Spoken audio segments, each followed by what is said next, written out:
Aming adlaw kanyo mga ka-idol. Na po gibasa na ko diri nga comments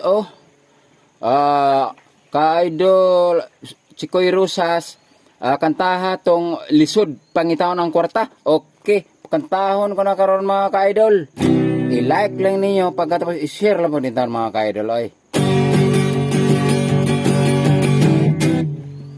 Pastil ang paitag yun yung panahon na vertical lisod labi nagwa kay kwarta. Ang sapi maoy kaya yung sa problema. Kung wala kay lingin magsiga ang mata. O kung may kwarta ka pagkaway problema. Kay imo mang mapalit bisan unsa. Pastilan yun yung kinabuhi lisod pangitahon ang kwarta. Ang pagasto dalira og dunayupan nga wag yun kaagwanta. May kuyog sa pagpangawat ngaway nada. Tungod sa katakulan na nga disgrasya. Kay nangadakpan sila walang dakuma.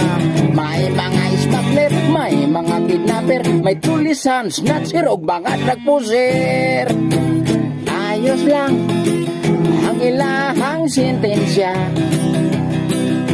Sila gipalingkod-lingkod sa silya elektrika. O busa kamong wapay salang nahimo. Ayaw paguban sa daot ang trabaho. Kayod lang sabay pag-ampo sa Ginoo. Kay may grasya ra nga mo abot kanimo. Kay ning kinabuhi di kakadumili. Bahala nagmakakaon o sa dili. Kay ning kalibutan o sa repadulkan. Bahalag mga matay o na lang mong tanan.